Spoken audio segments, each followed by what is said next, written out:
$20,000 a night.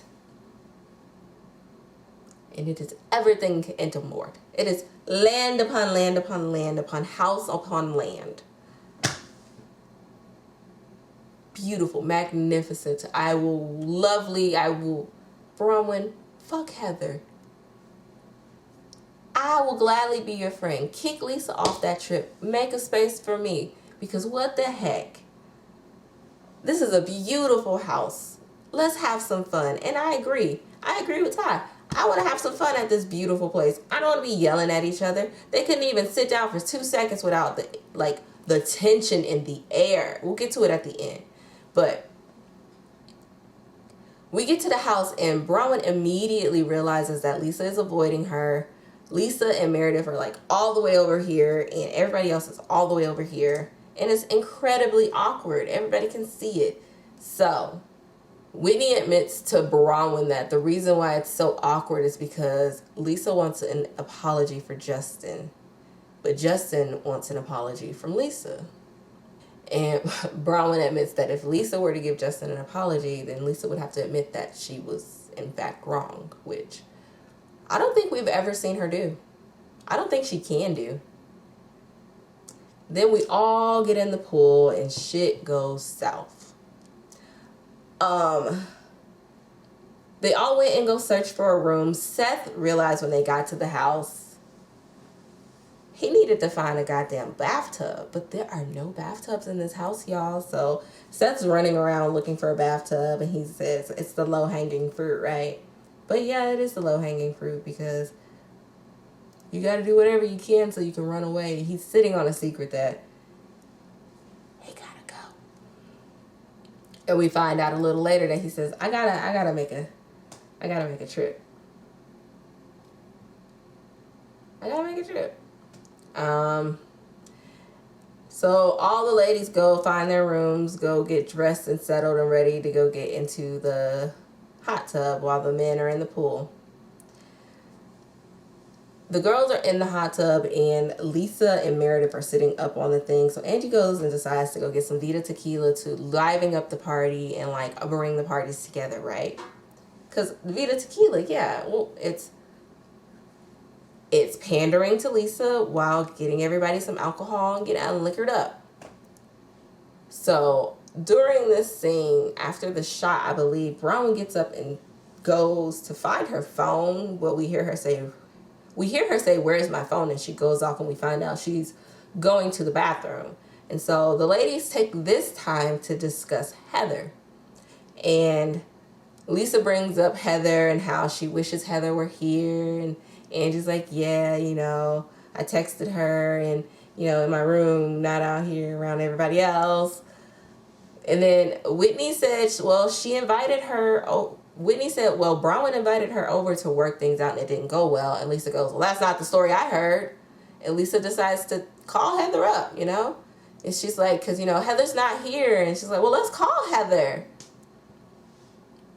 We get in Angie's interview and Angie goes, look, I miss Heather, but I'm not dumb enough to call her right here on the phone where Bronwyn can come back at any second on a trip that Bronwyn is hosting where she didn't want to invite her and that's a contention point.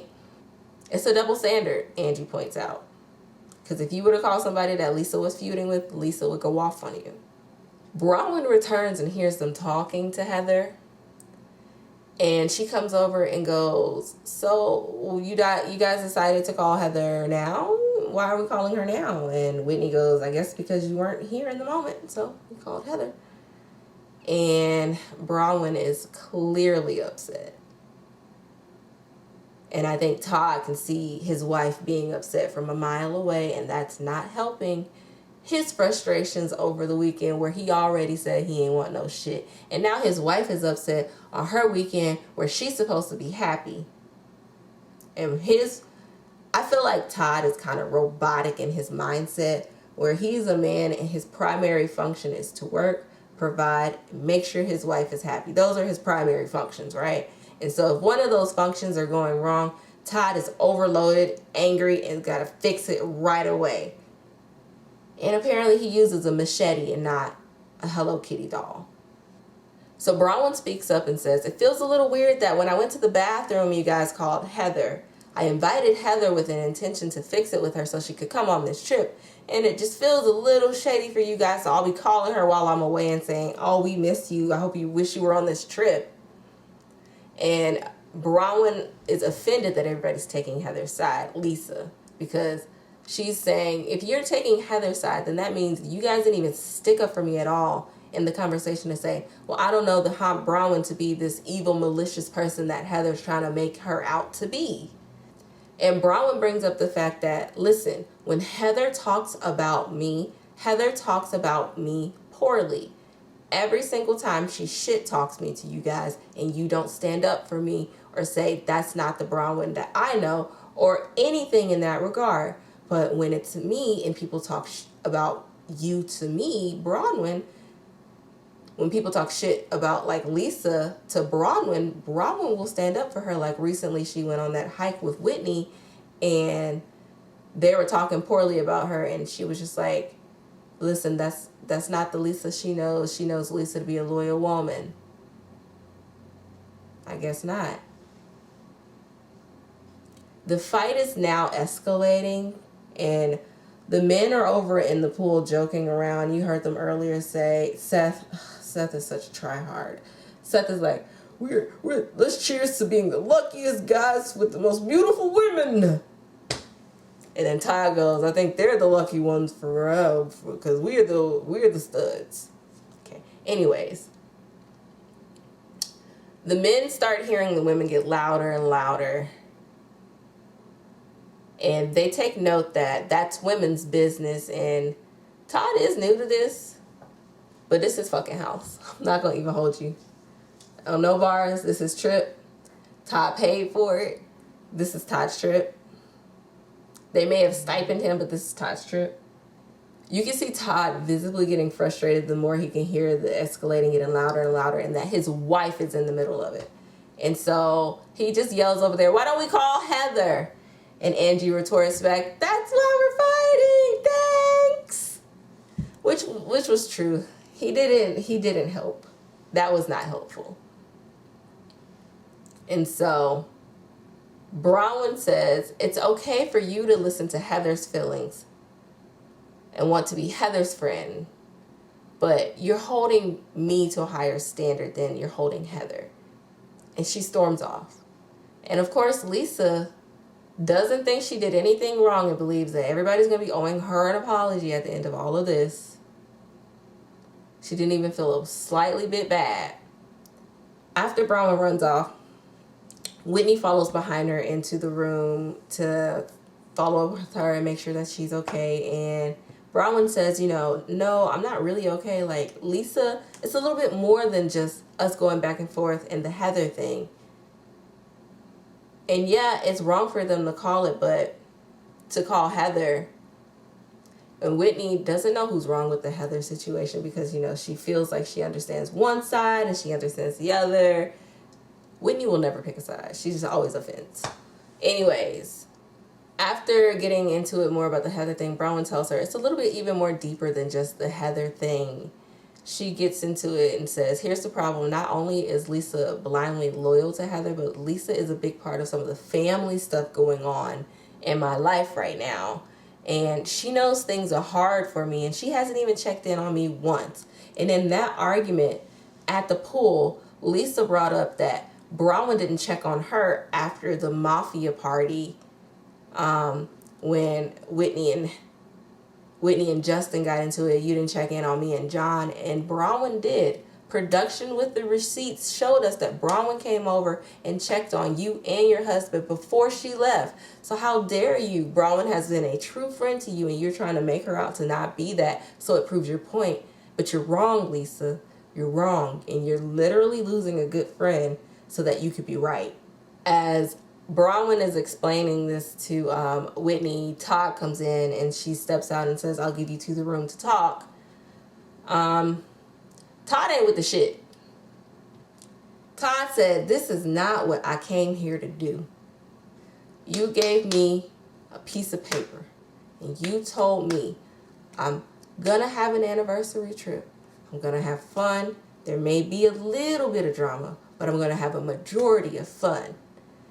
Todd came in there and said, it's been 3 hours and all we've been doing is bickering. They got to go. Pack it up or get the fuck out. That's how I saw it.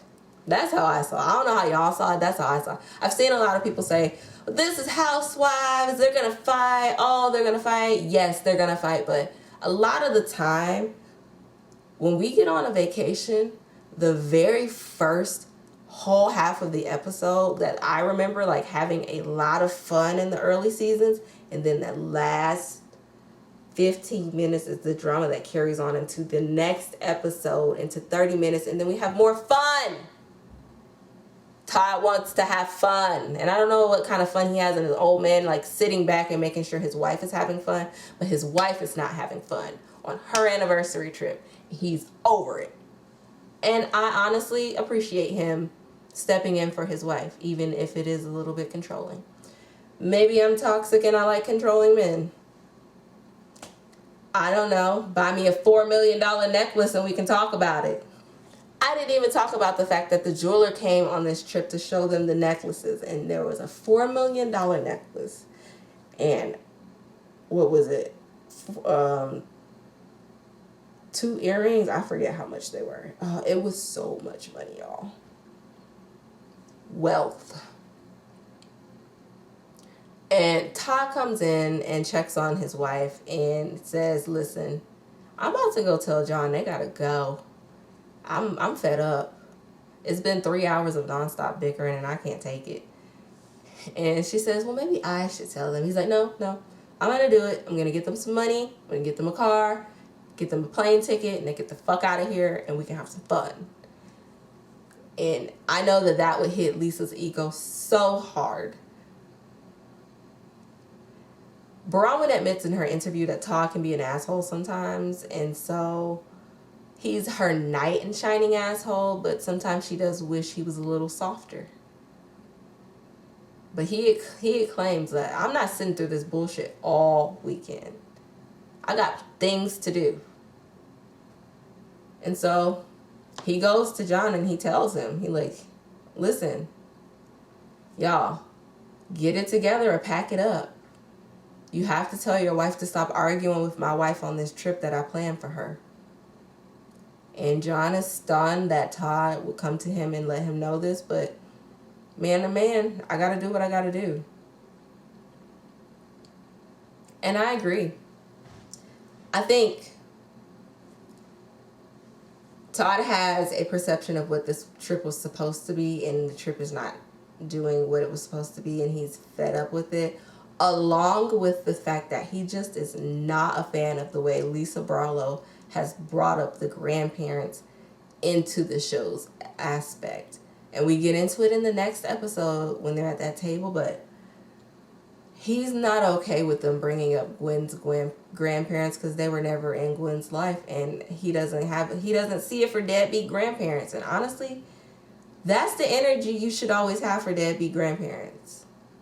And apparently Lisa Barlow is such strong friends with these grandparents, and she's saying what great people they are, and him hearing that is probably causing a visceral reaction in him to where he just cannot stand her. So I get why he don't like Lisa. I'm not saying that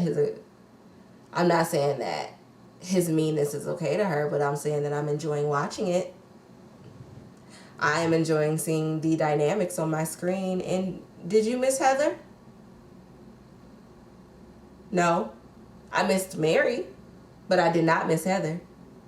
And we'll have the next episode coming soon.